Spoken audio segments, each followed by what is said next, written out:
Hello everyone, स्वागत है आपका आज की वीडियो में। लास्ट चैप्टर में हमने डिस्कस किया था what is energy, its forms. Today we will discuss another form of energy which is sound. So today's topic is chapter number 11, sound for class 9th। Sound कैसे produce होती है? Sound basically अगर two different objects को आप shake करेंगे, रब करेंगे, scratch करेंगे या फिर प्लग करेंगे, वाइब्रेट करेंगे, रब करेंगे, तो क्या प्रोड्यूस होगी?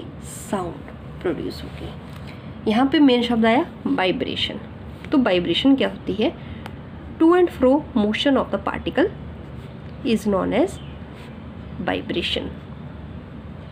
टू एंड फ्रो मोशन, मान लो ये पार्टिकल है, ये आगे पीछे ऐसे ऐसे मूव कर रहा है, but in a very fast motion is very fast वे में मूव कर रहा है, that is known as vibration। अब साउंड के एग्जांपल्स ले लेते हैं, जैसे कि ह्यूमन वॉइस।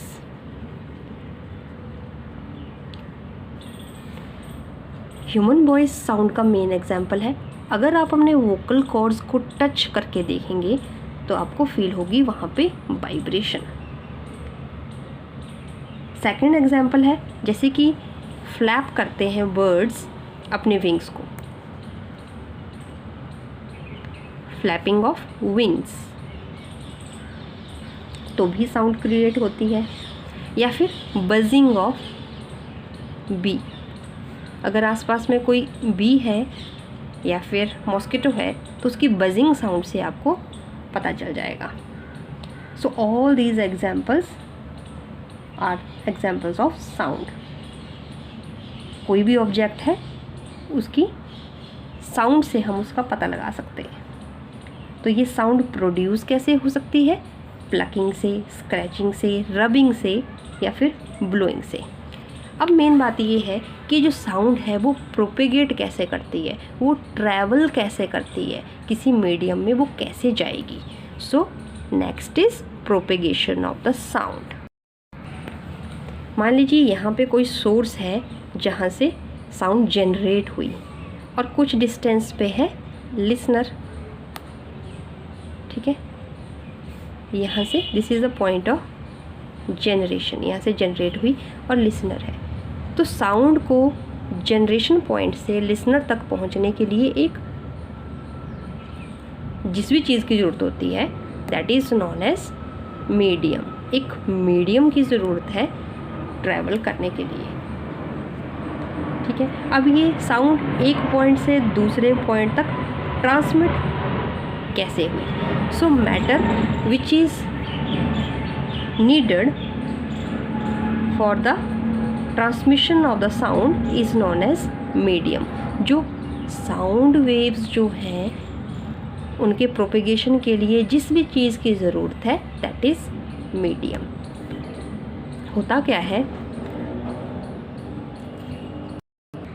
यहाँ पे कोई वाइब्रेटिंग ऑब्जेक्ट है, ठीक है, ये आपका मीडियम है। तो यहाँ पे कुछ पार्टिकल्स होंगे, तो वाइब्रेटिंग ऑब्जेक्ट क्या करेगा? वाइब्रेशन पैदा करेगा। तो जो यहाँ पे कांटेक्ट में जो पार्टिकल्स हैं तो वाइब्रेशन पैदा जो होंगी वो इसकी इक्विलिब्रियम पोजीशन से, पार्टिकल को उसकी इक्विलिब्रियम पोजीशन से डिस्प्लेस करेगा। ये पार्टिकल मूव करेगा, यहाँ तक जाएगा और इस अगले पार्टिकल पे क्या एग्जर्ट करेगा? फोर्स एग्जर्ट करेगा। फोर्स एग्जर्ट करने के बाद ये पार्टिकल वापस, जो ये पार्टिकल यहाँ ट्रैवल किया था, यहाँ पे इसको धक्का देने के बाद, फोर्स एग्जर्ट करने के बाद ये अपनी नॉर्मल पोजीशन पे वापस आ जाता है। फोर्स किसको ट्रांसफ़र हो गई? सेकंड पार्टिकल को। अब ये पार्टिकल भी क्या होगा? अपनी पोजीशन से डिस्प्लेस होगा और नेक्स्ट एडजेसेंट पार्टिकल पे क्या लगाएगा? फोर्स लगाएगा। As a result the adjacent particle जो होगा वो फिर से डिस्प्लेस होगा और ये प्रोसेस कंटिन्यूस चलती रहेगी। ये प्रोसेस तब तक चलती रहेगी जब तक साउंड जहाँ से जनरेट हुई वो लिसनर तक नहीं पहुँची, आपके ईयर तक नहीं पहुँची, ठीक है। सो पार्टिकल वाइब्रेशन प्रोड्यूस होंगी, first particle will move from its equilibrium position, exert force on the adjacent particle and then return to its original position. Adjacent particle again apply force on the another adjacent particle and return to its original position. This process continues until the sound reaches you. So this is the how the sound travel through the medium. तो basically हुआ क्या, जो particle है वो travel नहीं किए, क्या travel की, जो इन्होंने डिस्टर्बेंस क्रिएट की. Particle does not travel, only disturbance created by them travels. इसको आप समझ सकते हैं एक वेव की तरह.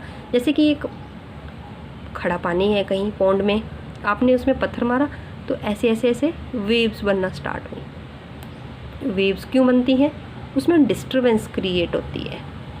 तो डिस्टर्बेंस ट्रैवल होती है, पार्टिकल डजंट मूव. एक पार्टिकल से दूसरे पार्टिकल में, दूसरे पार्टिकल से to the next particle, only disturbance moves.